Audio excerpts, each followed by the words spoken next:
I want to talk about the cover-up again. Dr. Gary, how much have you received in government grants over your career? Do you have any figure in that, a ballpark? Sir, I'm not sure. Hundreds of millions? Not hundreds. So I have information that between you and Dr. Kirsten Anderson, since 2020, between 2020 and 2022, you received $25.2 million in grants from the NIH. That's possible. That's accurate? Okay, so after you write the proximal origin theory, you've been working with Dr. Fauci how many years? Well, I don't actually work directly with Dr. Fauci. Well, I mean, you've certainly come to his aid and testified kind of in his support during AIDS. But the fact is, you cashiered $25.2 million in government grants after writing the proximal origin paper, didn't you? $25.2 million in grants. And again, this Anthony Fauci. It wasn't because we wrote Anthony that, Fauci has let out billions of dollars worth of grants, right? He controls an awful lot of information. He's just writing a paper. You know, had nothing to do with purposely misleading the American public, nay, the world. That was Senator Ron Johnson calling out Tulane University microbiologist Dr. Robert Gary, who received NIH grants from the Dr. Anthony Fauci to write the proximal origins paper in yesterday's Senate Homeland Security and Governmental Affairs Committee hearing, where Democratic participation was notably sparse.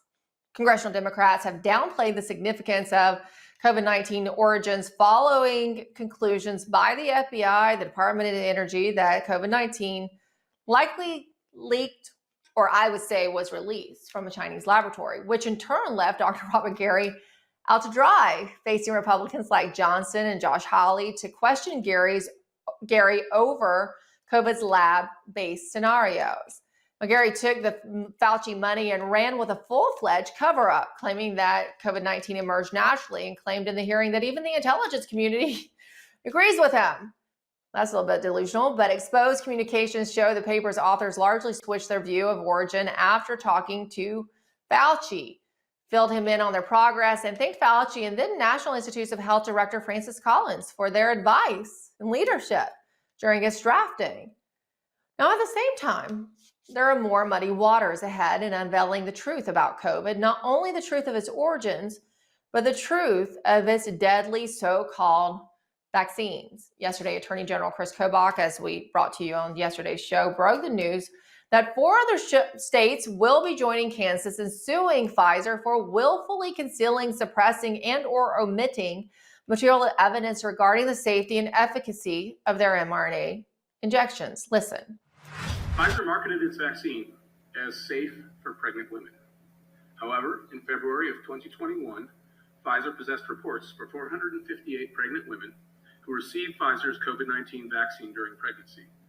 More than half of the pregnant women reported an adverse event, and more than 10% reported a miscarriage, many within days of the vaccination. Lawsuit, the pharmaceutical behemoth allegedly colluded with officials from Health and Human Services, the media, universities, social media platforms, and various other entities. Their goal? To dupe the American populace into getting a shot that they likely would have refused if Pfizer had been upfront about their COVID-19 mRNA clinical data and adverse event reports to the public and the U.S. government. And unfortunately, we all know it doesn't stop there. Children as young as 1 to 5 months may be subjected to febrile seizure risk after vaccination. And joining me now is Dr. Peter McCullough, MD. In fact, it was Dr. McCullough's Substack Courageous Discourse on which we just saw the latest information about the risk of seizure to children. Dr. McCullough, tell us what you're learning.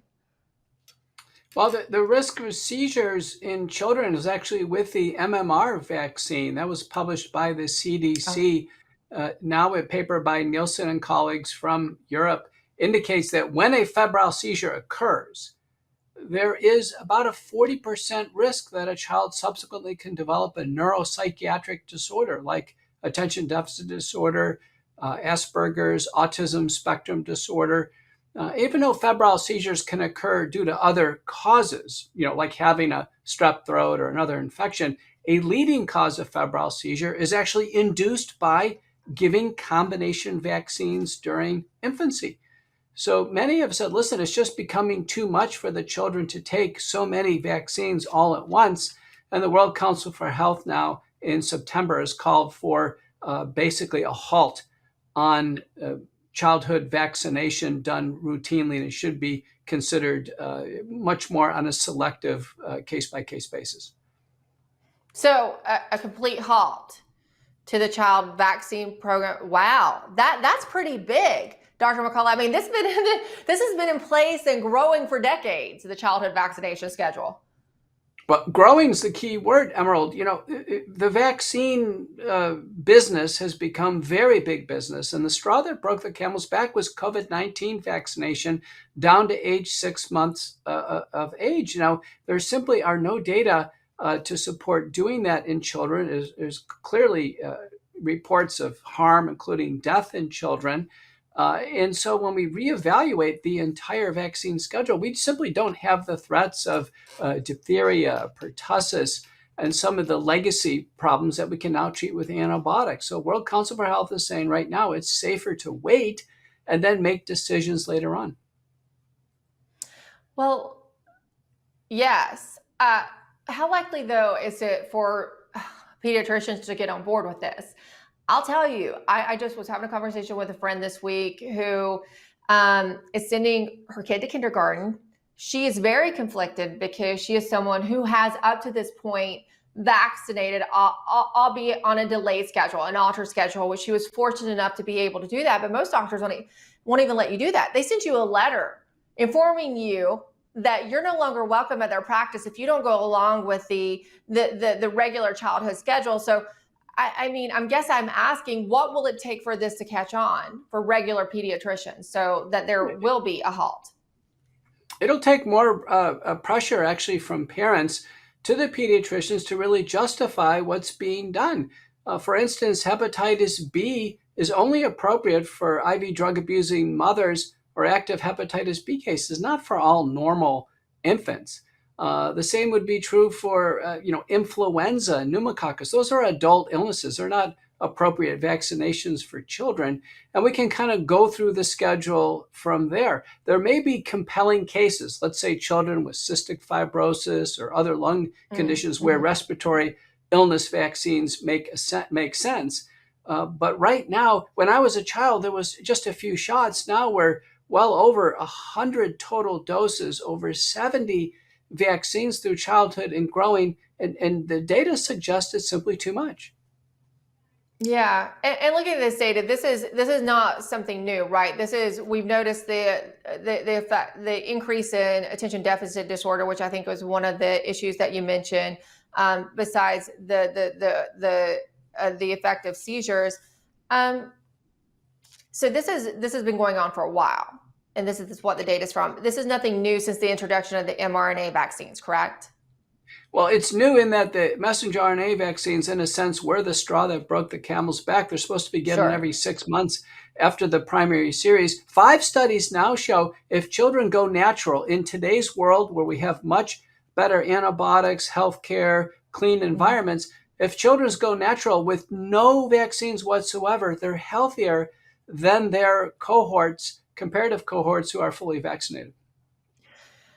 Would we know, I guess what I'm getting at, Doctor, would we know if they've changed any of the childhood vaccines to include mRNA? I ask you this because I talk to professionals across the board. I talk to nurses in pediatric hospitals. I talk to doctors and nurses in emergency rooms. And I have been told by several of them, and this is just anecdotal, okay? I will just clarify, it's anecdotal. This is having conversations. Now, there's been an increase in children coming in to be treated for adverse events with the regular vaccine schedule. This has nothing to do, they didn't get a so-called COVID-19 vaccine. This is just getting their regular, childhood vaccinations, and that they're having more increased adverse events. So I have wondered, as has some of the medical professionals that I've spoken with, have wondered if they've changed something in the formula of what is not the COVID-19 vaccines, but the regular vaccination schedule. the Many formulas? vaccines have been advanced. They're considered multivalent vaccines like influenza, pneumococcal, for example. So the children are getting exposed to many more antigens per shot, plus many more shots are given at the same time in combination products. So that's what's changed. We've gone from basically negligible rates of food allergies and peanut allergies to having them be almost universal. Allergic dermatitis, asthma, as you pointed out, the neuropsychiatric illnesses. When I was a child, it was 1 in 10,000 for autism, is 1 in 36. Many are concerned that routine excessive vaccination is leading to these, this burgeoning number of childhood diseases. Also, doctor, while we're talking about, just regular vaccines or the childhood schedule, I do want to get your take on, as you said, the mRNA vaccines have been the straw that broke the camel's back. There were so many people who had no questions about getting their children vaccinated. They were totally on board, but then COVID-19 happened. There were so many lies, so many misstatements, and you saw what happened in that hearing yesterday. I know you follow this so closely, and you all at Courageous Discourse do such a good job of keeping us all abreast of what's going on in this space. What do you make of the Kansas Attorney General's new lawsuit against Pfizer? Yeah, I know Chris Kobach personally. He's a man of very high integrity. He's a constitutional scholar, and he's right on track. Pfizer deceived the United States, deceived the world on safety data. Pfizer collected data 90 days post-release of their vaccine. They did not promptly report it to the FDA for public disclosure. The FDA concealed it. Pfizer concealed it. Pfizer knew about 1,223 deaths with their vaccine, in some cases right after the vaccine is administered, and thousands upon thousands of adverse event reports. They had adverse data, as Kobach implies, in those who are pregnant. Pfizer should have come clean on this. And I tell you, Pfizer should have pulled their product off the market 5, 10, 15, no more than 50 deaths with a big program. That means this should have been off the market in January. Pfizer should have voluntarily withdrawn their product due to excess risk of death. I talk to a lot of people based on what we're seeing and the better reporting on the adverse events and how the vaccine was developed and what Pfizer or Moderna didn't tell us. Or didn't disclose publicly. I mean, you and I were looking into it, but there is a poll that's set to come out, a survey set to come out from Rasmussen Reports. We couldn't pull it up today because it's not quite ready for release, and I know you're privy to the initial data. A lot of people I talk to do regret taking the vaccine. I mean, I hear this on a daily basis at this point, Dr. McCullough, and I know you probably do too, because you treat these kind of people. And the wellness company tries to provide support for people who regret taking the vaccine. What do you make of the results? And again, we'll go into more detail Friday when we can, but just your initial thoughts. I asked Rasmussen, they said we could talk about it. Well, we've seen confirmation now from the COVID states program, some represented CDC data, and now Rasmussen. Fortunately, about a quarter of Americans did not take the vaccine at all, didn't take a single dose. That's a quarter of all adults in the United States. The fraction is higher for young people. This is good news for that quarter that remained unvaccinated. I'm a doctor. I looked at this carefully. I did not take the COVID vaccines. They weren't safe enough for me. They weren't safe enough for me to recommend to family, friends, or patients. Boy, are we happy with that decision. Now, those who've taken the vaccine have worry because we've seen blood clots, stroke, seizures, cardiac arrests occur years after the vaccine. We're seeing a disturbing trend in practice where the antibodies against the spike protein, which is what's produced from the messenger RNA and the adenoviral DNA, these antibodies are sky high for years afterwards, implying that there's continued spike protein production, or there's been incorporation of the code for the spike protein into human DNA. But regardless, the human body undoubtedly is being exposed to the Wuhan spike protein for many months and many years afterwards. And that's the reason why we have almost all the patients on a form of detoxification called McCullough protocol-based spike protein detoxification with nattokinase, bromelain, and curcumin. And then we add prescription drugs to this. We're worried that patients still years after the shots will have some type of disastrous complication. Let me ask you, Doctor. So according to the poll that's set to be released on Friday, about 25% of respondents, or 25% of respondents, said they didn't take the vaccine. How does that line up with what the CDC reported? CDC was initially saying that 94% of people had taken at least one shot, and I checked the website today where they inverse it, and they're inversely now reporting the percent unvaccinated. And the number I saw today was 18% as of 2024. Mm-hmm. That's what so they must have corrected what the COVID states program was calling out, that the CDC was over counting cards. So if someone didn't have their vaccine card and they went into a different vaccine center, they'd just start a new card and count it as a new person. So they were double counting people. They must have corrected that over time.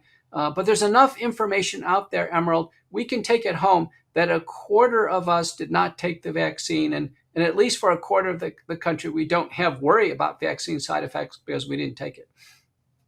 Yeah, a quarter of us. Well, we thank you for what you're doing, Dr. McCullough, and the Wellness Company, to try to help the people who did. And we'll discuss this poll and further here on The Absolute Truth on Friday and reveal more results from it. But it does seem to line up 20, and the CDC is still fudging, right? They're still trying to make it seem like a different number. But if you take other data than what Rasmussen is reporting, I think you're right. About a fourth of us did not take it. Thank you so much, Dr. McCullough. It's always good to catch up with you. Thank you. There's been a fascinating development in the U.S. Congress. House members are pushing a resolution to declare Pelosi's partisan J6 committee illegitimate. It would potentially, and I say potentially because some people I've talked to said it will not, nullify the contempt of Congress resolutions that have jailed Donald Trump's advisor, Peter Navarro, and threatened to jail our very own Steve Bannon, among others. Kentucky Representative Thomas Massey on Tuesday announced the resolution, which he said would rescind the subpoenas issued for Bannon and Navarro and to declare the January 6th committee to have been illegitimate. It states, among other things, that, quote, it is the sense that the House of Representatives, that the select committee to investigate the January 6th attack on the United States Capitol was illegitimate, that the conclusions and findings presented were predetermined due to the committee's partisan nature, and that the court should set aside any convictions or commute any sentences stemming from contempt reports issued by the select committee. Congressman Eric Burleson explained all of the January 6th select committee's breaches of protocol and misdeeds and the violation of House rules in a lengthy thread. Among the most important things, he said, is that Pelosi shielded the committee from congressional members who might depart from the narrative that Donald Trump was singularly responsible for the events of January 6th, which, of course, we all know is a blatant lie. The House resolution has a number of co-sponsors, but they are mainly strong conservatives and Freedom Caucus types. It is thus highly unclear whether or not Speaker Mike Johnson, who has, let's be honest, hasn't lifted a finger for J6 political prisoners and has accomplished virtually nothing for J6 transparency and accountability, would ever back such a resolution. So we'll just have to wait to see. But here are the absolute truth. We'll believe it when we see it. What I'm hearing is that there is no movement, according to people in here, there's no movement to actually bring this resolution to the floor. And again, there's debate over if it or not the resolution would actually nullify the contempt of Congress charges. Some lawyers who work on the Hill suggested to me that because the committee was seen as valid at the time, that the DC courts won't lift a finger to actually nullify it. But this could still be good news for Steve Bannon, and that if the House does, if Speaker Johnson would actually bring this to the floor, allow a vote, and should it pass, to consider the J6 committee illegitimate, then Steve Bannon could again appeal his sentencing, once again delay it so that he would not actually be going to jail on July 1st. Again, this is all in motion. We just wanted to bring you the latest that we had, even though we didn't have anyone to talk about it today, because we feel it's a very important issue. And there really should be no reason, even if it did nullify it, that this Republican majority does not bring it to the House floor. If not, it's just another example of their cowardice and compliance with the Marxist left. Next, what does the Saudi Arabia's leaving the petrodollar actually mean for the American economy and the U.S. dollar? Our finance guru, Ed Dow, joins us next after the break.